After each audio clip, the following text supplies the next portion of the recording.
सिख धर्म चुनने का मन किवें तुहाडा बनिया? सभी विचारधाराएं किसी न किसी खास वर्ग के खिलाफ इकट्ठा लोगों को करके और अपनी स्ट्रेटजीज बनाती है, लेकिन सिक्खी की विचारधारा एक पॉजिटिविटी की विचारधारा है, क्योंकि सत्ता जो है उसको तो भारतीय समाज के लोग अभी ढंग से समझ भी नहीं पाए हैं। ये तो कुछ लोग हैं जो सत्ता को मैनेज कर रहे हैं। हम लोग वेस्ट की निगाह से समाज को ना देखें, जैसे हम लोग वेस्ट की निगाह से हम लोग श्री गुरु ग्रंथ साहिब को भी देखने लग गए। दिल्ली दी पॉलिटिक्स आ वो हमेशा जाटां नूं यूज़ करदी रही आ सिखां दा राह रोकण लई।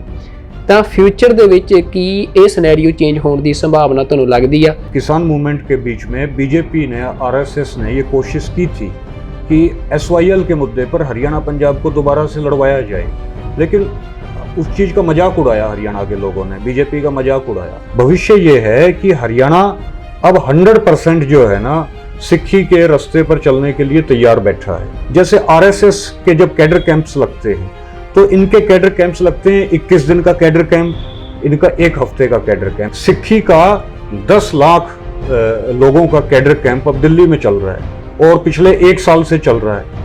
तो आरएसएस हमारा कहाँ मुकाबला करेगी? और जैसे किसान मूवमेंट हम लोग जीत जाएंगे, आप देखेंगे कि ये ट्रेनिंग लिए हुए पूरा का पूरा गुरु नानक देव जी का कैडर ये एक ही काम में लगेगा, सिक्खी के प्रचार प्रसार में। भी जे ये दो खित्तिਆਂ ਦੇ ਵਿੱਚ ਹਰਿਆਣੇ ਦਾ ਜਾਟ ਜਿਹੜਾ ਉਹ ਵੀ ਸਿੱਖੀ ਨੂੰ ਅਡੋਪਟ ਕਰਦਾ, ਪੰਜਾਬ 'ਚ ਜਿਹੋ ਜਿਹਾ ਸਿੱਖੀ ਸਾਰੀ ਜਾਤਾਂ ਦੇ ਲੋਕ ਸਿੱਖ ਨੇ, ਜਿਵੇਂ ਦਾ ਸਿੱਖ ਭਾਈਚਾਰਾ ਆ, ਤਾਂ ਇਹਨਾਂ ਦਾ ਪੋਲੀਟੀਕਲ ਫਿਊਚਰ ਜਿਹੜਾ ਆ ਫਿਰ ਉਹ ਤਾਂ ਇੱਕ ਡਿਸਪਿਊਟ ਵੱਲ ਨੂੰ ਵਧੂਗਾ। एक तो हरियाणा पंजाब जब इकट्ठे हो जाएंगे तो 1 और 1 11 है, और हम लोगों की इतनी ताकत है कि पूरा साउथ एशिया हमको फॉलो करेगा। चाइना कॉरिडोर बना रहा है पाकिस्तान से होता हुआ जो यूरोप तक जाएगा, तो उस कॉरिडोर से भी इंडियन जो कैपिटलिस्ट है वो जुड़ना चाह रहा है। उससे जुड़ेगा तो उसको रास्ता कहाँ से मिलेगा? उसको रास्ता पंजाब से मिलेगा, उसको रास्ता हरियाणा से मिलेगा। इसीलिए अमृतसर को पूरे देश के सड़क मार्ग से जोड़ा जा रहा है। लेकिन क्या है कि हम लोग आपस में लड़ रहे हैं, इसकी वजह से वो लोग आज हम पर हुकूमत कर रहे हैं कि हम लोग इकट्ठे हो जाएं तो ये लोग हमारे जूते का फीता खोलने में और बंद करने में गर्व महसूस करेंगे। तो पाकिस्तान के खिलाफ तो ये हम लोगों को कल्चरली लड़वा रहे हैं, माने मुसलमानों का विरोध करके, हिंदू वोटों का ध्रुवीकरण करके और सत्ता ब्राह्मण के हाथ में आ जाए। तो मैं ऐसा मानता हूं कि पाकिस्तान के साथ जो इंडिया का झगड़ा है ये एक फेक झगड़ा है, ये एक कृत्रिम झगड़ा है जो केवल हिंदू फंडामेंटलिज्म को इंडिया के अंदर एस्टेब्लिश किए रखने के लिए ये खड़ा किया गया है। वाहिगुरू जी का खालसा, वाहिगुरू जी की फतेह। दुनिया भर में TV 84 देख रहे समूह दर्शकों को ਅਸੀਂ ਅੱਜ ਦੀ ਇਸ ਖਾਸ ਪੇਸ਼ਕਸ਼ ਵਿੱਚ ਜੀ ਆਇਆਂ ਨੂੰ ਕਹਿੰਦੇ ਆ। ਤੁਸੀਂ ਦੇਖ ਰਹੇ ਹੋ ਸਾਡਾ ਖਾਸ ਪ੍ਰੋਗਰਾਮ ਗੁਫ਼ਤਗੂ। ਹਰ ਵਾਰ ਜਿਵੇਂ ਅਸੀਂ ਇਸ ਪ੍ਰੋਗਰਾਮ ਦੇ ਵਿੱਚ ਕਿਸੇ ਨਾ ਕਿਸੇ ਖਾਸ ਮਸਲੇ ਦੇ ਉੱਤੇ ਕਿਸੇ ਖਾਸ ਮਹਿਮਾਨ ਨੂੰ ਤੁਹਾਡੇ ਸਾਹਮਣੇ ਪੇਸ਼ ਕਰਦੇ ਆ। ਅੱਜ ਦੇ ਇਸ ਪ੍ਰੋਗਰਾਮ ਦੇ ਵਿੱਚ ਸਾਡੇ ਨਾਲ ਮਹਿਮਾਨ ਹੋਣਗੇ ਯੂਨੀਅਨਿਸਟ ਸਿੱਖ ਮਿਸ਼ਨ ਤੋਂ ਮਨੋਜ ਸਿੰਘ ਦੂਹਨ ਜੀ। ਮਨੋਜ ਸਿੰਘ ਦੂਹਨ ਜੀ ਨੂੰ ਮੈਂ TV 84 ਤੇ ਜੀ ਆਇਆਂ ਨੂੰ ਕਹਿੰਦਾ। ਵਾਹਿਗੁਰੂ ਜੀ ਕਾ ਖਾਲਸਾ, ਵਾਹਿਗੁਰੂ ਜੀ ਕੀ ਫਤਿਹ। ਤੇ ਮਨੋਜ ਸਿੰਘ ਦੂਹਨ ਬਾਰੇ ਜਿਵੇਂ ਬੜੇ ਸਿੱਖ ਜਾਣਦੇ ਵੀ ਨੇ ਕਿ ਪੰਜਾਬ ਦੇ ਨਾਲ ਹਰਿਆਣੇ ਤੋਂ ਮਨੋਜ ਸਿੰਘ ਦੂਹਨ ਆਉਂਦੇ ਨੇ ਤੇ ਹਰਿਆਣੇ ਦੇ ਵਿੱਚ ਖਾਸ ਕਰਕੇ ਜਾਟ ਭਾਈਚਾਰਾ ਜਿਹੜਾ ਉਹਦੇ ਨਾਲ ਸੰਬੰਧ ਰੱਖਦੇ ਨੇ। ਤੇ ਪਿਛਲੇ ਸਮੇਂ ਵਿੱਚ ਹੀ ਮਨੋਜ ਸਿੰਘ ਦੂਹਨ ਨੇ ਸਿੱਖੀ ਧਾਰਨ ਕੀਤੀ ਆ, ਸਿੱਖ ਧਰਮ ਵਿੱਚ ਆਏ ਨੇ ਤੇ ਉਸ ਤੋਂ ਬਾਅਦ ਉਹ ਲਗਾਤਾਰ ਸਿੱਖ ਧਰਮ ਦਾ ਪ੍ਰਚਾਰ ਪ੍ਰਸਾਰ ਕਰ ਰਹੇ ਨੇ ਤੇ ਉਸ ਲਈ ਉਹਨਾਂ ਨੇ ਯੂਨੀਅਨਿਸਟ ਸਿੱਖ ਮਿਸ਼ਨ ਜਿਹੜੀ ਇਹ ਸੰਸਥਾ ਹੈ ਬਣਾਈ ਆ। ਤੇ ਅੱਜ ਅਸੀਂ ਉਹਨਾਂ ਦੇ ਨਾਲ ਉਹਨਾਂ ਦੇ ਵਿਚਾਰਾਂ ਬਾਰੇ, ਉਹਨਾਂ ਦੇ ਆਈਡੀਏ ਬਾਰੇ ਜਾਂ ਉਹਨਾਂ ਦੇ ਮਿਸ਼ਨ ਬਾਰੇ ਗੱਲਬਾਤ ਕਰਾਂਗੇ। ਤੇ ਮਨੋਜ ਸਿੰਘ ਦੂਹਨ ਜੀ, ਸਭ ਤੋਂ ਪਹਿਲਾ ਸਵਾਲ ਮੇਰਾ ਤੁਹਾਨੂੰ ਇਹੋ ਆ ਕਿ ਤੁਹਾਡਾ ਚਿਹਰਾ ਹਰਿਆਣੇ ਦੇ ਵਿੱਚ ਖਾਸ ਕਰਕੇ ਜਾਟ ਭਾਈਚਾਰੇ ਦੇ ਵਿੱਚ ਇੱਕ ਇਹੋ ਜਿਹਾ ਚਿਹਰਾ ਬਣ ਕੇ ਉੱਭਰ ਰਿਹਾ ਹੁਣ ਕਿ ਜਿਹੜੇ ਜਾਟ ਸਿੱਖੀ ਵੱਲ ਨੂੰ ਪਰਤ ਰਹੇ ਨੇ ਜਾਂ ਸਿੱਖੀ ਵੱਲ ਆ ਰਹੇ ਨੇ, ਤੇ ਤੁਸੀਂ ਜਾਟਾਂ ਦੇ ਉਸ ਇਲਾਕੇ ਦੇ ਵਿੱਚ ਇੱਕ ਵੱਡਾ ਪ੍ਰਚਾਰ ਵੀ ਸਿੱਖੀ ਦਾ ਕਰ ਰਹੇ ਹੋ। ਤਾਂ ਮੈਂ ਪਹਿਲਾ ਸਵਾਲ ਤੁਹਾਨੂੰ ਹੀ ਇਹ ਕਰਾਂਗਾ ਕਿ ਤੁਸੀਂ ਇਹ ਕਿਵੇਂ ਤੁਹਾਡਾ ਮਨ ਜਿਹੜਾ ਆ ਬਣਿਆ? ਇੱਕ ਬਰੀਫ 'ਚ ਸਾਨੂੰ ਇਹ ਦੱਸਿਓ ਵੀ ਕਿਵੇਂ ਤੁਸੀਂ ਸਿੱਖੀ ਵੱਲ ਕਿਵੇਂ ਆਏ ਜਾਂ ਸਿੱਖ ਧਰਮ ਨੂੰ ਕਿਵੇਂ ਅਡੋਪਟ ਕਰਨ ਦਾ ਜਾਂ ਸਿੱਖ ਧਰਮ ਚੁਣਨ ਦਾ ਮਨ ਕਿਵੇਂ ਤੁਹਾਡਾ ਬਣਿਆ? देखिए, जो सिक्खी की विचारधारा है वो पॉजिटिविटी की विचारधारा है, क्योंकि अब तक दुनिया में जो मनुष्यता को एक करने के लिए जो विचारधाराएं काम करती रही, चाहे वो कम्युनिज्म की विचारधारा हो जो कैपिटलिज्म के खिलाफ प्रोलेटेरिएट को कंसोलिडेट करती है, उनको इकट्ठा करती है, या जितनी भी विचारधाराएं हैं, अम्बेडकरिज्म की विचारधारा, वो सभी विचारधाराएं किसी न किसी खास वर्ग के खिलाफ इकट्ठा लोगों को करके और अपनी स्ट्रेटजीज बनाती है। लेकिन सिक्खी की विचारधारा एक पॉजिटिविटी की विचारधारा है। यहाँ गुरु नानक देव जी हमें प्रेम का फलसफा समझाते हैं। श्री गुरु ग्रंथ साहिब किसी के प्रति कोई नफरत नहीं फैलाती, वो हर एक को मनुष्यता की पॉजिटिव चीज़ों के आधार पर पूरी मनुष्यता को एक करने की विचारधारा सिक्खी की विचारधारा है। इसलिए मैं ऐसा मानता हूँ कि चूंकि भारतीय समाज जो है वो किसी भी ऐसी विचारधारा को लंबे समय तक सहन नहीं कर सकता जो विचारधारा सतत लगातार घृणा की विचारधारा हो। भारतीय समाज प्रेम की विचारधारा को समझेगा, और हम लोग कोई भी काम शुरू करें तो हमें ये देखना होगा कि वे भारतीय मानस क्या सोचता है, भारतीय साइकी क्या सोचती है, इंडियन माइंड क्या सोचता है। जैसे भारतीय समाज आज भी काल की अवधारणा में ये कहेगा कि भाई आज कलयुग चल रहा है, चाहे हम लोग चांद पे पहुंच जाएं, चाहे जो है वो मंगल ग्रह पे पहुंच जाए, लेकिन भारतीय जो चित्त और मानस है, जो इंडियन साइकी है, वो फिर भी यही कहेगी कि भाई कलयुग चल रहा है। तो हम लोग भारतीय समाज को देखकर हम लोग आगे बढ़ेंगे तो हम लोग कुछ परिवर्तन कर सकते हैं। और भारतीय समाज को समझने के लिए जिस विचारधारा जो इस भारत में जो सबसे अच्छी विचारधारा है, जिसने भारतीय समाज को समझ के जो है मनुष्यता की सेवा की है, वो सिक्खी की विचारधारा है। तो मैं ऐसा मानता हूं कि सिक्खी की विचारधारा ही पूरी दुनिया को और भारतीय समाज को एक कर सकती है। इसलिए मैं जो है सिख आइडियोलॉजी को दुनिया की सबसे श्रेष्ठ विचारधारा मानता हूं। ਤੇ ਮਨੋਜ ਸਿੰਘ ਜੀ, ਤੁਸੀਂ ਇੱਕ ਗੱਲ ਇੱਥੇ ਕਹੀ ਆ ਕਿ ਜਿਹੜਾ ਭਾਰਤੀ ਸਮਾਜ ਆ ਉਹਦੇ ਵਿੱਚ ਨਫ਼ਰਤ ਲਈ ਥਾਂ ਨਹੀਂ ਆ, ਪਰ ਭਾਰਤੀ ਸਮਾਜ ਦੀ ਜੇ ਅਸੀਂ ਗੱਲ ਕਰੀਏ, ਜਿਹਨੂੰ ਅੱਜ ਦਾ ਭਾਰਤ ਕਿਹਾ ਜਾਂਦਾ, ਇੰਡੀਆ ਕਿਹਾ ਜਾਂਦਾ, ਤਾਂ ਇਸ ਸਮਾਜ ਦੇ ਵਿੱਚ ਨਫ਼ਰਤ ਦਾ ਹੀ ਬੋਲਬਾਲਾ ਆ। ਭਾਵੇਂ ਉਹ ਸਿਆਸੀ ਤੌਰ ਤੇ ਦੇਖਣਾ ਹੋਵੇ, ਇੱਥੇ ਤਾਂ ਲਗਾਤਾਰ ਦਿਨ ਪ੍ਰਤੀ ਦਿਨ ਕਦੇ ਕਿਸੇ ਦਾ ਕਤਲੇਆਮ, ਕਦੇ ਕਿਸੇ ਦਾ ਕਤਲੇਆਮ, ਘੱਟ ਗਿਣਤੀਆਂ ਨੇ ਉਹਨਾਂ ਦੇ ਪ੍ਰਤੀ ਇੰਨੀ ਜ਼ਿਆਦਾ ਨਫ਼ਰਤ ਇਸ ਸਮਾਜ ਦੇ ਵਿੱਚ ਨਜ਼ਰ ਆਉਂਦੀ ਆ ਕਿ ਜਿਹੜਾ ਬੰਦਾ ਵੱਧ ਕਤਲੇਆਮ ਘੱਟ ਗਿਣਤੀਆਂ ਦਾ ਕਰਦਾ ਉਹ ਇੱਥੋਂ ਦਾ ਪ੍ਰਾਈਮ ਮਿਨਿਸਟਰ ਚੁਣਿਆ ਜਾਂਦਾ ਹਮੇਸ਼ਾ, ਚਾਹੇ ਉਹ ਰਾਜੀਵ ਗਾਂਧੀ ਹੋਵੇ, ਚਾਹੇ ਉਹ ਨਰਿੰਦਰ ਮੋਦੀ ਹੋਵੇ।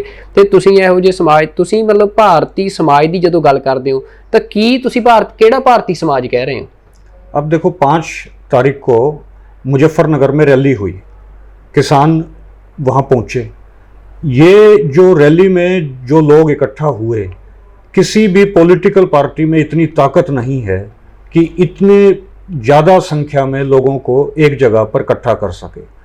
वहाँ किसी पॉलिटिकल पार्टी में, किसी जत्थेबंदी में इतनी ताकत नहीं है कि इतने वहाँ लोगों को इकट्ठा कर सके। वहाँ भीड़ नहीं थी, वहाँ परिवार पहुँचे थे, वहाँ गांव पहुँचे थे, वहाँ गुआंढ पहुँचे थे। तो वहाँ भारतीय समाज पहुँचा था।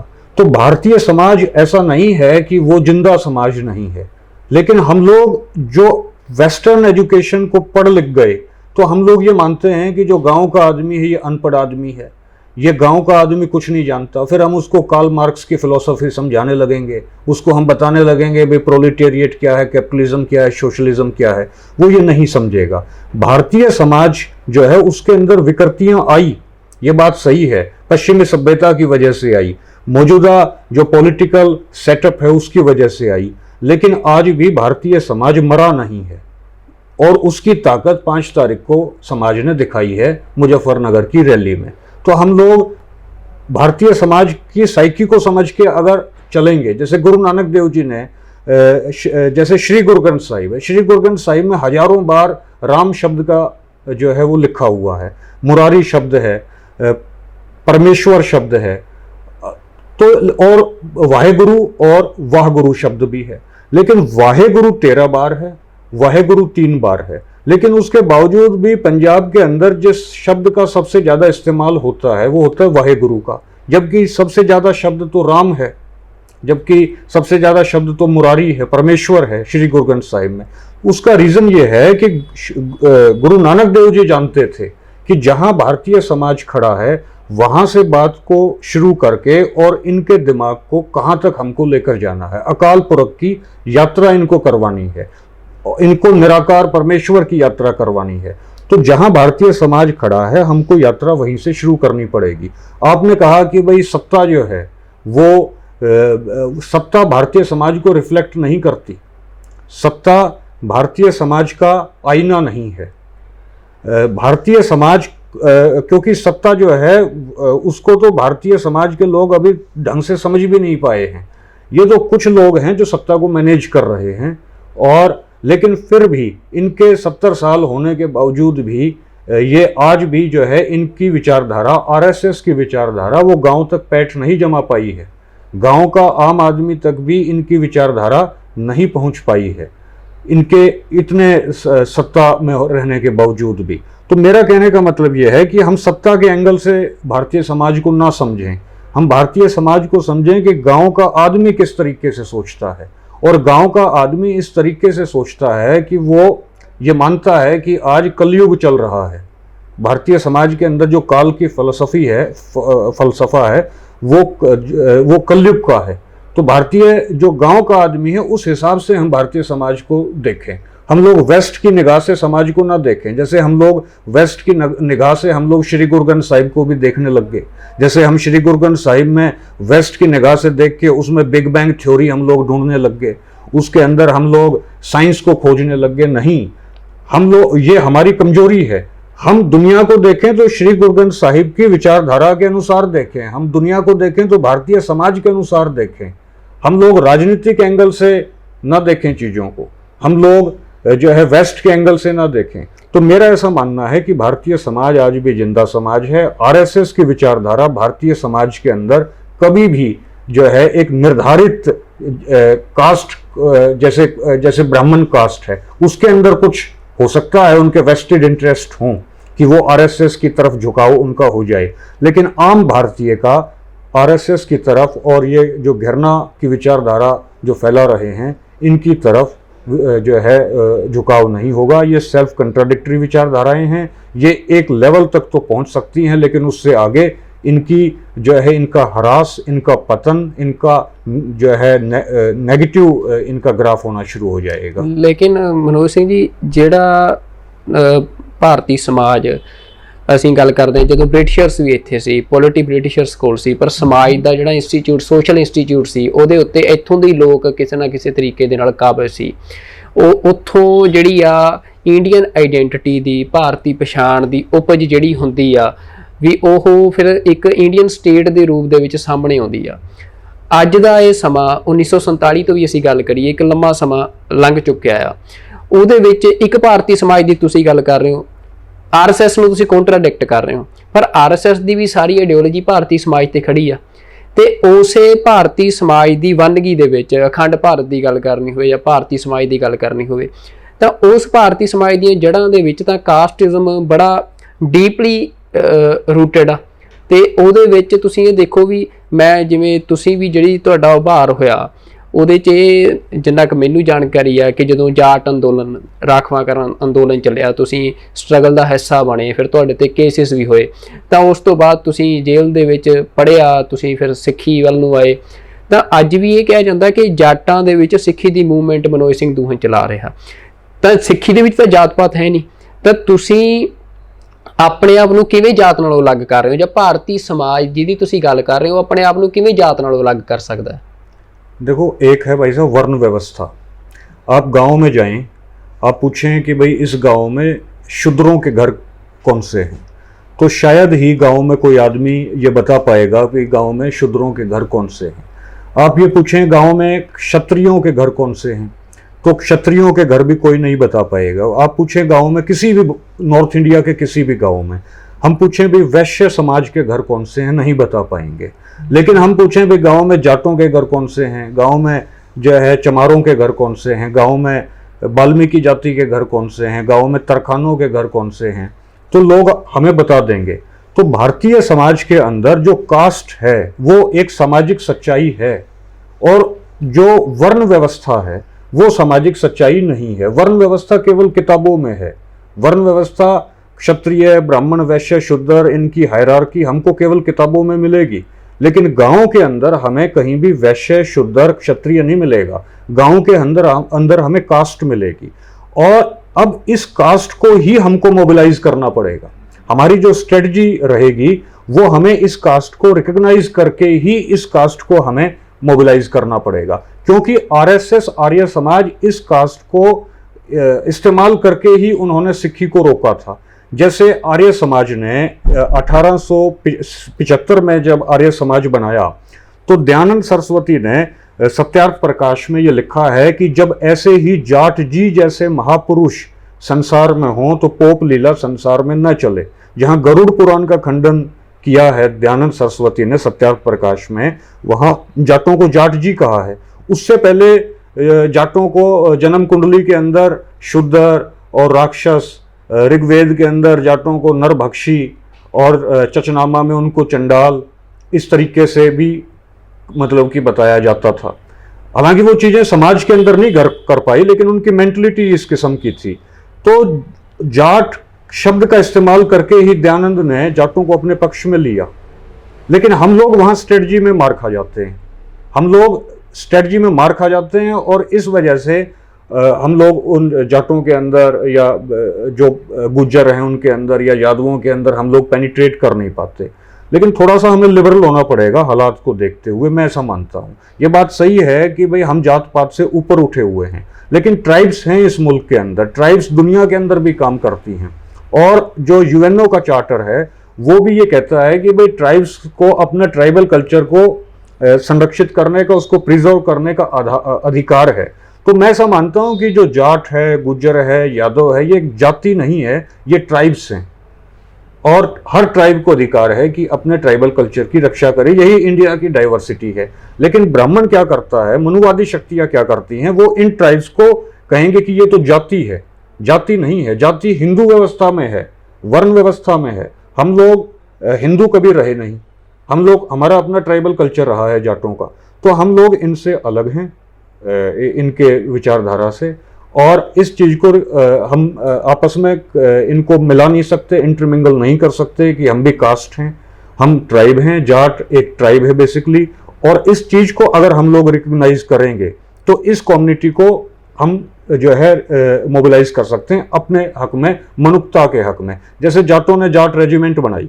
अब जाट जब रेजिमेंट अंग्रेजों ने बनाई तो वो पूरी जाट कम्युनिटी का उनको मदद मिली। रोहतक के अंदर जाट स्कूल बना, उसके अंदर जब जाट स्कूल बना तो पूरी कम्युनिटी ने उनकी मदद की। जाट गजट अखबार सर छोटू राम जी ने चलाया, तो जाट गजट अखबार चलाया तो उस जाट गजट के नाम से जाटों के अंदर जागृति आई। हम लोग अगर ये कह देंगे नहीं जी आप जो है ना ये जाति है, जाति नहीं है, ट्राइब है, हम लोग इसको रिकग्नाइज करके अगर चलेंगे ना, तो मैं ऐसा समझता हूं कि हम अपना मैसेज ज़्यादा कन्वे कर सकेंगे। इसको आप स्ट्रेटजी समझ लो, इसको रणनीति समझ लो, इसको समाज की सच्चाई समझ लो। ਤੇ ਮਨੋਜ ਜੀ, ਜਿਹੜਾ ਤੁਸੀਂ ਸਾਰੀ ਇਹ ਜਿਹੜਾ ਜਵਾਬ ਦਿੱਤਾ ਜਾਟਾਂ ਦੀ ਗੱਲ ਕੀਤੀ ਆ, ਹਿਸਟੋਰੀਕਲ ਪਰਸਪੈਕਟਿਵ ਤੋਂ ਵੀ ਇਹ ਗੱਲ ਸਾਹਮਣੇ ਆਉਂਦੀ ਕਿ ਜਾਟਾਂ ਨੇ ਕਦੇ ਵੀ ਕਿਉਂਕਿ ਪੰਜਾਬ ਦੇ ਵੀ ਜਿਹੜਾ ਜੱਟ ਆ ਉਹ ਵੱਡੀ ਪੱਧਰ ਤੇ ਸਿੱਖੀ ਦੇ ਨਾਲ ਸਦੀਆਂ ਤੋਂ ਉਹਦਾ ਨਾਤਾ ਆ, ਉਹ ਜੁੜਿਆ। ਪਰ ਜਿਹੜਾ ਹਰਿਆਣੇ ਦਾ ਇੱਕ ਵੱਡਾ ਸੈਕਸ਼ਨ ਆ ਵੀ ਉਹ ਉਵੇਂ ਆਪਾਂ ਦੇਖਦੇ ਹਾਂ ਜਾਟਾਂ ਦਾ ਹਿੱਸਾ ਸਿੱਖੀ ਨਾਲ ਨਹੀਂ ਸੀ ਜੁੜਿਆ। ਤੁਸੀਂ ਹੁਣ ਸਿੱਖੀ ਨਾਲ ਜੁੜ ਰਹੇ ਹੋ, ਹੋਰ ਪਰਿਵਾਰ ਜੁੜ ਰਹੇ ਨੇ। ਪਰ ਇਹ ਵੀ ਕਿਹਾ ਜਾਂਦਾ ਕਿ ਉਹ ਬ੍ਰਾਹਮਣ ਦੇ ਵੀ ਬਿਲਕੁਲ ਜਿਹੜਾ ਬ੍ਰਾਹਮਣ ਦਾ ਧਰਮ ਆ ਜਾਂ ਬ੍ਰਾਹਮਣ ਧਰਮ ਆ ਉਹਨੂੰ ਵੀ ਉਹਨਾਂ ਨੇ ਮਾਨਤਾ ਨਹੀਂ ਦਿੱਤੀ, ਉਹਨੂੰ ਨਹੀਂ ਮੰਨਿਆ। ਜਿਵੇਂ ਤੁਸੀਂ ਕਹਿ ਰਹੇ ਹੋ ਵੀ ਅਸੀਂ ਹਿੰਦੂ ਧਰਮ ਨੂੰ ਵੀ ਨਹੀਂ ਮੰਨਿਆ। ਜ਼ਿਆਦਾਤਰ ਸ਼ਿਵ ਜੀ ਦੇ ਮੰਦਿਰ ਹਰਿਆਣੇ 'ਚ ਦੇਖਣ ਨੂੰ ਮਿਲਦੇ ਨੇ ਜਾਂ ਇਹ ਧਾਰਨਾਵਾਂ ਨੇ। ਤਾਂ ਹੁਣ ਜਿਹੜਾ ਫਿਊਚਰ ਆ, ਤੁਸੀਂ ਜਿਹੜੀ ਮੂਵਮੈਂਟ ਚਲਾ ਰਹੇ ਹੋ, ਕਿੰਨੀ ਕੁ ਪੋਸੀਬਿਲਿਟੀ ਆ ਕਿ ਜਿਹੜੇ ਜਾਟ ਜਿਹੜੇ ਕਿਸੇ ਨਾ ਕਿਸੇ ਸਮੇਂ ਜਦੋਂ ਸਿੱਖ ਪੰਜਾਬ ਦੇ ਵਿੱਚ ਆਪਣੇ ਪੋਲੀਟੀਕਲ ਰਾਈਟਸ ਲਈ ਸਟਰਗਲ ਕਰਦੇ ਆ ਤਾਂ ਇਹ ਹੁੰਦਾ ਕਿ ਜਿਹੜਾ ਦਿੱਲੀ ਦੀ ਪੋਲੀਟਿਕਸ ਆ ਉਹ ਹਮੇਸ਼ਾ ਜਾਟਾਂ ਨੂੰ ਯੂਜ਼ ਕਰਦੀ ਰਹੀ ਆ ਸਿੱਖਾਂ ਦਾ ਰਾਹ ਰੋਕਣ ਲਈ। ਤਾਂ ਫਿਊਚਰ ਦੇ ਵਿੱਚ ਕੀ ਇਹ ਸਿਨੈਰੀਓ ਚੇਂਜ ਹੋਣ ਦੀ ਸੰਭਾਵਨਾ ਤੁਹਾਨੂੰ ਲੱਗਦੀ ਆ? ਜਿਹੜੇ ਕਿਉਂਕਿ ਪੋਲੀਟਿਕਸ ਇੱਕ ਸੱਚਾਈ ਆ ਸਮਾਜ ਦੀ, ਇਹਦੇ ਵਿੱਚ ਪੋਲੀਟਿਕਸ ਤੁਸੀਂ ਕਿਸੇ ਵੀ ਧਰਮ 'ਚ ਰਹਿੰਦੇ ਹੋ, ਟਰਾਈਬ 'ਚ ਰਹਿੰਦੇ ਹੋ, ਤੁਸੀਂ ਪੋਲੀਟਿਕਸ ਕਰੋਗੇ ਜਿਹੜੀ ਤੁਹਾਡੇ ਇੰਟਰਸਟ ਨੂੰ ਸੇਫ ਕਰੇ। ਤਾਂ ਉਹਦੇ ਵਿੱਚ ਜਾਟ ਜਿਹੜੇ ਆ ਉਹਨਾਂ ਦੇ ਪੋਲੀਟੀਕਲ ਇੰਟਰਸਟ ਸਿੱਖਾਂ ਦੇ ਨਾਲ किमें मैच कर सकते हैं? देखो, अब जो इन्होंने हरियाणा और पंजाब को आपस में लड़वाने के लिए जैसे SYL का मुद्दा ये उठाते थे, तो SYL का तो मुद्दा ख़त्म हो चुका है।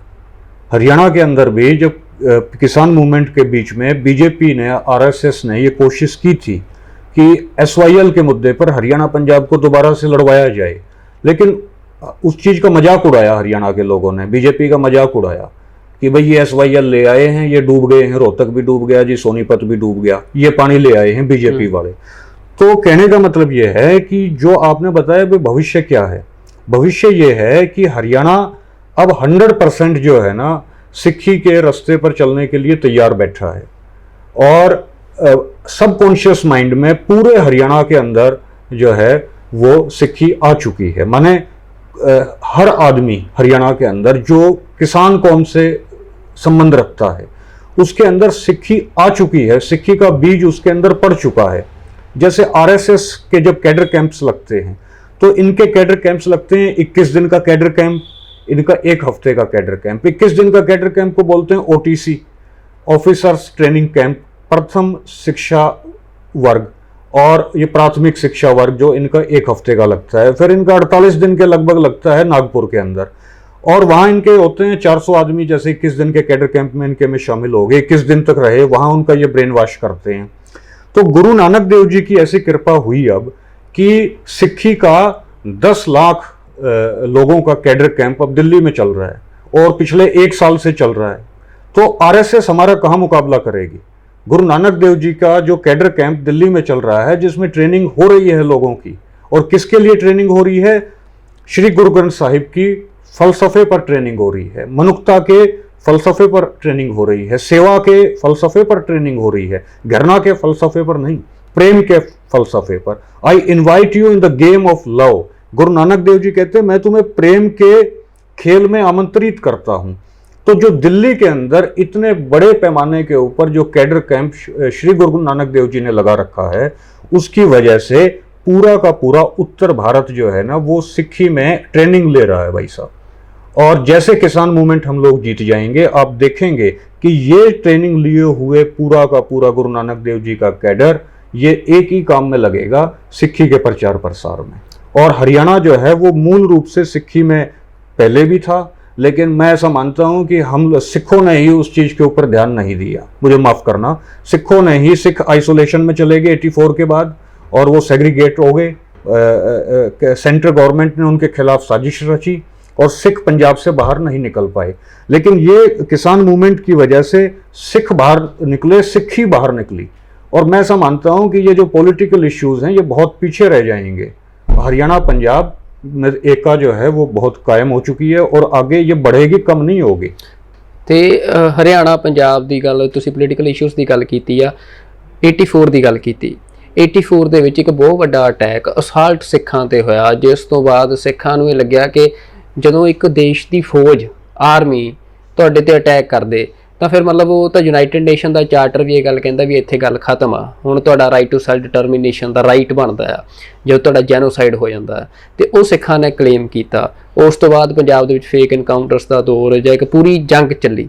ਤਾਂ ਉਸ ਜੰਗ ਦੇ ਵਿੱਚ ਮਤਲਬ ਇਹ ਹੋਇਆ ਕਿ ਹਰਿਆਣਾ ਕਿਤੇ ਨਾ ਕਿਤੇ ਜਾਟ ਸੈਕਸ਼ਨ ਵੀ ਵੱਡਾ ਹਿੱਸਾ ਉਹ ਜਿਹੜਾ ਮਤਲਬ ਦਿੱਲੀ ਜਾਂ ਉੱਥੋਂ ਦੀ ਕਾਂਗਰਸ ਦੀ ਸੱਤਾ ਸੀ ਜਾਂ ਉਹ ਸੀ ਉਹਦੇ ਨਾਲ ਖੜਾ ਨਜ਼ਰ ਆਇਆ। ਇੱਕ ਇਹ ਪਰਸੈਪਸ਼ਨ ਬਣੀ ਹੋਈ ਆ।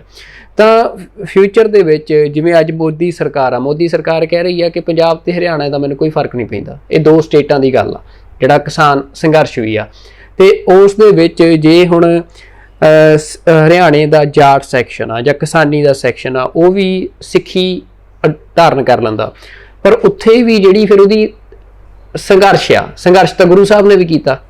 ਮਤਲਬ ਗੁਰੂ ਸਾਹਿਬ ਦੇ ਵੇਲੇ ਵੀ ਗੁਰੂ ਸਾਹਿਬ ਨੂੰ ਵੀ ਲੜਨਾ ਪਿਆ, ਕਿਉਂਕਿ ਜਿਹੜਾ ਦੁਸ਼ਟ ਆ, ਜ਼ਾਲਮ ਆ, ਉਹ ਜ਼ੁਲਮ ਕਰਨ ਤੋਂ ਨਹੀਂ ਹਟਦਾ। ਤਾਂ ਇੱਥੇ ਜਿਹੜੀ ਇੱਕ ਵਿਚਾਰਧਾਰਾ ਆ ਜਿਹੜੀ ਜਿਹਨੂੰ ਵਿਪਰਨ ਕੀ ਰੀਤ ਗੁਰੂ ਸਾਹਿਬ ਨੇ ਕਿਹਾ, ਉਹ ਜਦੋਂ ਤੱਕ ਦਿੱਲੀ ਦੀ ਸੱਤਾ ਤੇ ਕਾਬਜ ਆ ਤਾਂ ਉਹ ਅਸਾਲਟ ਕਰੂੰਗੀ।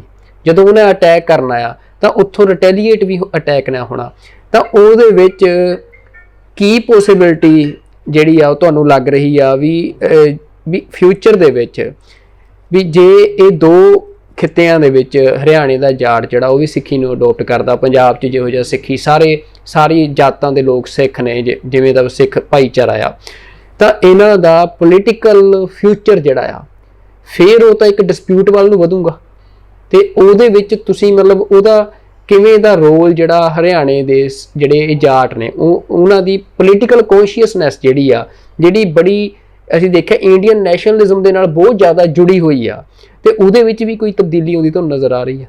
देखो, एक तो हरियाणा पंजाब जब इकट्ठे हो जाएंगे तो एक और एक 11 है, और हम लोगों की इतनी ताकत है कि पूरा साउथ एशिया हमको फॉलो करेगा।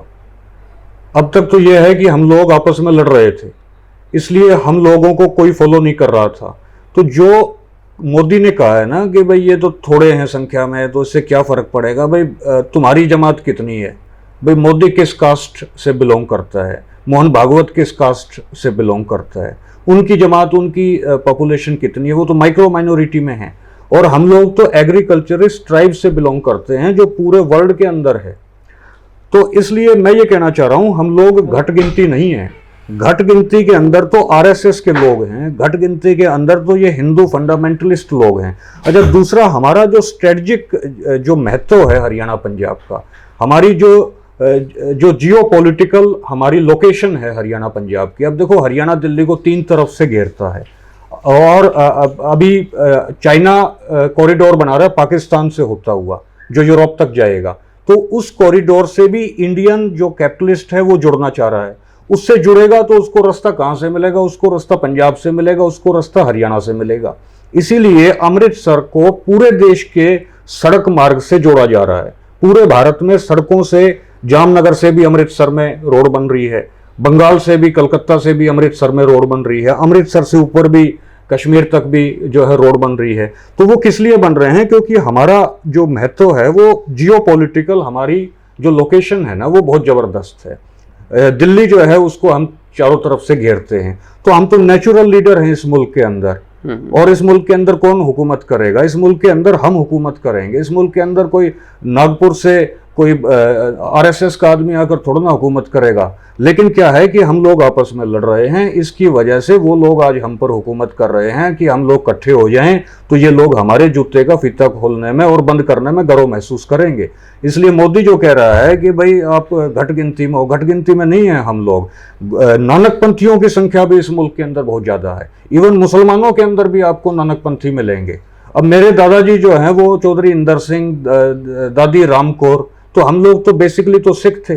तो ये जो आरएसएस है, ये आइडियोलॉजी इनकी हिंदूवादी जो आइडियोलॉजी है, ये औरों को दिखाते हैं घट गिनती, क्योंकि ये खुद घट गिनती में है। हम लोग तो इस देश के बहुसंख्यक लोग हैं। हमारी जो लोकेशन है, और जब केवल हरियाणा पंजाब नहीं, पूरा वेस्ट उत्तर प्रदेश, पूरा राजस्थान, पूरा दिल्ली देहात, पूरा जम्मू कश्मीर, ये किसके साथ खड़ा होगा? ये हमारे साथ खड़ा होगा। और यही वजह है कि चौधरी देवीलाल जैसे लोग इस देश के प्रधानमंत्री, चौधरी चरण सिंह इस देश में प्रधानमंत्री पद तक पहुंचे। वो किस लिए पहुंचे? क्योंकि जब हरियाणा पंजाब चलता है तो पूरी भारत जो है उसको फॉलो करता है। हम अपने इस मूल को नहीं पहचान रहे, हम अपने इस ताकत को नहीं पहचान रहे। आइडियोलॉजी हमारी जो है, वो आइडियोलॉजी हमारी पूरी दुनिया में सबसे शानदार आइडियोलॉजी है, जिसका भविष्य है। आरएसएस की आइडियोलॉजी थोड़ा ना इस देश पर हुकूमत करेगी। पाकिस्तान नाल संबंधां बारे की विचार ने तुहाडे? देखो, पाकिस्तान के साथ पाकिस्तान का और हमारा कल्चर एक है भाई। पाकिस्तान जो है वो सर छोटू राम जी ने जब पॉलिटिकल पार्टी बनाई थी, तो वो पॉलिटिकल पार्टी लाहौर में उन्होंने बनाई थी, मियां सर फजल हुसैन साहब के साथ पॉलिटिकल पार्टी बनाई थी। और पंजाब के उस समय जो प्राइम मिनिस्टर बने थे सर सिकंदर हयात खान, वो आज पाकिस्तान में जो पंजाब है वहाँ से थे। Lieutenant colonel sir Malik Khizar Hayat Khan Tiwana sahib, वो पाकिस्तान सरगोदा पंजाब से थे। तो पाकिस्तान के खिलाफ तो ये हम लोगों को कल्चरली लड़वा रहे हैं, माने मुसलमानों का विरोध करके, हिंदू वोटों का ध्रुवीकरण करके और सत्ता ब्राह्मण के हाथ में आ जाए, तो उसमें इनको पाकिस्तान नजर आता है कि भाई पाकिस्तान को और जो पाकिस्तान के खिलाफ लड़वा तो रहे हैं। लेकिन आप एक चीज़ देखें, पत्रकार जाएंगे पाकिस्तान में, उनको जाने में कोई रोक टोक नहीं है। वेद प्रकाश वैदिक मिला वो जो पाकिस्तान में हाफिज सईद से, वेद प्रकाश वैदिक पत्रकार मिला। यहाँ के जो फिल्मी कलाकार हैं, गायक हैं, फिल्मी कलाकार हैं, वो रोज पाकिस्तान में जा रहे हैं, पाकिस्तान के यहाँ आ रहे हैं। लेकिन आर्मी को लड़वाया जा रहा है। व्यापारी रोज व्यापार कर रहे हैं, पाकिस्तान से चीनी इंडिया के अंदर आ रही है, इंडिया का सामान पाकिस्तान में जा रहा है। माने व्यापारी व्यापार कर रहे हैं पाकिस्तान के साथ। जो कलाकार हैं वो रोज आ जा रहे हैं पाकिस्तान से। अच्छा, और जो है पत्रकार वहाँ के उग्रवादियों तक के, जिनको ये कह रहे हैं भाई वो आतंकवादी हैं, उनके इंटरव्यू ले रहे हैं। लेकिन जब आम आदमी की इंटरेक्शन की बात आती है तब इन लोगों को दर्द होना शुरू हो जाता है कि जब आम आदमी ये कहे कि भाई पाकिस्तान और हम तो मतलब कि भाईचारा हमारे अंदर स्थापित होना चाहिए, तब इनको दर्द होना शुरू हो जाता है। तो मैं ऐसा मानता हूं कि पाकिस्तान के साथ जो इंडिया का झगड़ा है ये एक फेक झगड़ा है, ये एक कृत्रिम झगड़ा है जो केवल हिंदू फंडामेंटलिज्म को इंडिया के अंदर एस्टेब्लिश किए रखने के लिए ये खड़ा किया गया है। ਬਿਲਕੁਲ। ਤੇ ਅਖੀਰ ਦੇ ਵਿੱਚ ਜਿਹੜਾ ਇੰਟਰਵਿਊ ਦੇ ਵਿੱਚ ਮੇਰਾ ਇਹ ਸਵਾਲ ਆ ਕਿ ਤੁਸੀਂ ਇੱਕ ਮਿਸ਼ਨ ਚਲਾ ਰਹੇ ਹੋ, ਤੁਸੀਂ ਖਾਸ ਕਰਕੇ ਉਹ ਰੀਜਨ ਜਿਹੜਾ ਜਿੱਥੇ ਸਿੱਖੀ ਦਾ ਪ੍ਰਚਾਰ ਪ੍ਰਸਾਰ ਜਾਂ ਇੱਕ ਉਹ ਤਬਕਾ, ਇੱਕ ਭਾਈਚਾਰਾ ਜਿੱਥੇ ਘੱਟ ਸੀ, ਉਹਦੇ ਵਿੱਚ ਤੁਸੀਂ ਉਸ ਚੀਜ਼ ਨੂੰ ਮਤਲਬ ਉਜਵਲ ਕਰ ਰਹੇ ਹੋ, ਤਾਂ ਕੀ ਤੁਸੀਂ ਮੈਸੇਜ ਦੁਨੀਆ ਭਰ ਦੇ ਸਿੱਖਾਂ ਨੂੰ ਕੀ ਮੈਸੇਜ ਦੇਣਾ ਚਾਹੁੰਦੇ ਹੋ? मैं ये मैसेज देना चाह रहा हूँ कि हरियाणा के अंदर सिक्खी में आने का पोटेंशियल है। वेस्ट उत्तर प्रदेश के अंदर सिखों के 1500 गांव हैं, 1500 विलेजेस, और वहाँ बहुत भारी तादाद में सिख हैं। पंजाब वसदा है, इवन वेस्ट यूपी में भी, क्योंकि बाबा बघेल सिंह जी के साथ जो 30,000 फौज गई थी, खालसा फौज, जो दिल्ली के अंदर 30,000 कोर्ट भी है, वो वेस्ट यूपी में बस गए थे।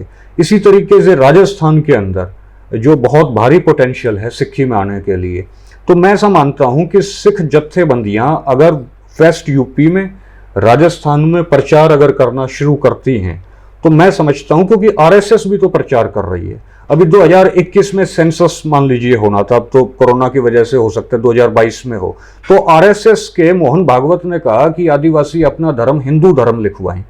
तो हमारे सिख जत्थेबंदियों की भी तो अपील आनी चाहिए थी ना कि भाई हरियाणा के लोग भी अपना धर्म सिख धर्म लिखवाएं या राजस्थान के लोग भी अपना सिख धर्म लिखवाएं। तो कहने का मतलब यह है कि वो लोग ओवर टाइम कर रहे हैं, आरएसएस के लोग ओवर टाइम कर रहे हैं, इस वजह से वो सत्ता में हैं।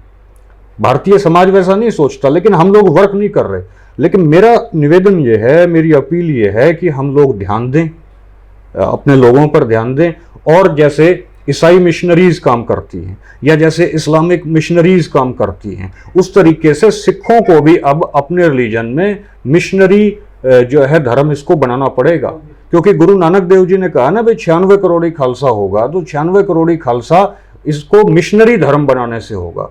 तो मैं ऐसा मानता हूं कि सिख जो हैं अपने बुक्स को, अपने प्रचार को हिंदी पट्टी में बढ़ाएं, उत्तर भारत में बढ़ाएं। हम लोग इस काम को कर रहे हैं, हम लोग देख रहे हैं कि इसके अंदर पोटेंशियल बहुत है, पूरा उत्तर भारत सिक्खी में आ सकता है, लेकिन हम लोग जो है इस पे ढीले पड़े हुए हैं। तो अभी किसान मूवमेंट खत्म हो जाए, जब किसान मूवमेंट को हम लोग जीत लें, उसके बाद इस काम के ऊपर सबसे ज़्यादा ध्यान देने की ज़रूरत है। ਤੇ ਬਹੁਤ ਵਧੀਆ ਤੁਸੀਂ ਜਿਹੜਾ ਤੁਹਾਡੇ ਵਿਚਾਰ ਸੀ ਤੁਸੀਂ ਸਾਡੇ ਨਾਲ ਸਾਂਝੇ ਕੀਤੇ ਆ, ਤੇ ਬਹੁਤ ਬਹੁਤ ਧੰਨਵਾਦ ਸਾਡੇ ਨਾਲ ਇਸ ਇੰਟਰਵਿਊ ਵਿੱਚ ਸ਼ਾਮਲ ਹੋਣ ਲਈ, ਸਾਡੇ ਇਸ ਪ੍ਰੋਗਰਾਮ ਦੇ ਵਿੱਚ ਸ਼ਾਮਲ ਹੋਣ ਲਈ। ਤੇ ਇਹ ਅੱਜ ਦਾ ਸਾਡਾ ਪ੍ਰੋਗਰਾਮ ਸੀ ਮਨੋਜ ਸਿੰਘ ਦੂਹਨ, ਯੂਨੀਅਨਿਸਟ ਸਿੱਖ ਮਿਸ਼ਨ ਆਰਗੇਨਾਈਜੇਸ਼ਨ ਆ। ਇਹਨਾਂ ਦਾ ਮਤਲਬ ਇਹ ਪਹਿਲਾਂ ਜਾਟ ਭਾਈਚਾਰੇ ਤੋਂ ਆਉਂਦੇ ਨੇ, ਹਰਿਆਣੇ ਤੋਂ, ਤੇ ਸਿੱਖੀ ਜਿਹੜਾ ਧਰਮ ਆ ਉਹਦੇ ਵਿੱਚ ਆਏ ਨੇ। ਤੇ ਪਹਿਲਾਂ ਮਨੋਜ ਦੂਹਨ ਸੀ, ਹੁਣ ਮਨੋਜ ਸਿੰਘ ਦੂਹਨ ਨੇ। ਤੇ ਇਹ ਗੁਰੂ ਨਾਨਕ ਪਾਤਸ਼ਾਹ ਦੇ ਘਰ ਦਾ ਪ੍ਰਚਾਰ ਪ੍ਰਸਾਰ ਜਿਹੜਾ ਆ ਉਹ ਖਾਸ ਕਰਕੇ ਹਰਿਆਣੇ ਵਿੱਚ, ਰਾਜਸਥਾਨ ਵਿੱਚ ਜਾਂ ਦਿੱਲੀ ਦੇ ਨਾਲ ਲੱਗਦਾ ਜਿਹੜਾ ਵੈਸਟ ਯੂਪੀ ਦਾ ਇਲਾਕਾ ਆ ਉਸ ਦੇ ਵਿੱਚ ਕਰ ਰਹੇ ਨੇ। ਤੇ ਅਸੀਂ ਇਹਨਾਂ ਦਾ ਆਪਣੇ ਇਸ ਪ੍ਰੋਗਰਾਮ ਤੇ ਆਉਣ ਤੇ ਧੰਨਵਾਦ ਕਰਦੇ ਹਾਂ। ਤੇ ਅਗਲੀ ਵਾਰ ਫਿਰ ਕਿਸੇ ਹੋਰ ਇੰਟਰਵਿਊ ਦੇ ਵਿੱਚ ਤੁਹਾਡੇ ਨਾਲ ਮੁਲਾਕਾਤ ਕਰਾਂਗੇ। ਤੁਹਾਡਾ ਬਹੁਤ ਬਹੁਤ ਧੰਨਵਾਦ। ਵਾਹਿਗੁਰੂ ਜੀ ਕਾ ਖਾਲਸਾ, ਵਾਹਿਗੁਰੂ ਜੀ ਕੀ ਫਤਿਹ। ਤੇ ਸਾਡੇ ਨਾਲ ਇਸ ਪ੍ਰੋਗਰਾਮ ਵਿੱਚ ਜੁੜਨ ਲਈ ਸਾਰੇ ਹੀ ਦਰਸ਼ਕਾਂ ਦਾ ਵੀ ਬਹੁਤ ਬਹੁਤ ਧੰਨਵਾਦ। ਅਗਲੀ ਵਾਰ ਕਿਸੇ ਹੋਰ ਮਹਿਮਾਨ ਦੇ ਨਾਲ ਕਿਸੇ ਹੋਰ ਵਿਸ਼ੇ ਤੇ ਤੁਹਾਡੇ ਸਾਹਮਣੇ ਪੇਸ਼ ਹੋਵਾਂਗੇ। ਉਦੋਂ ਤੱਕ ਰੱਬ ਰਾਖਾ। ਵਾਹਿਗੁਰੂ ਜੀ ਕਾ ਖਾਲਸਾ, ਵਾਹਿਗੁਰੂ ਜੀ ਕੀ ਫਤਿਹ।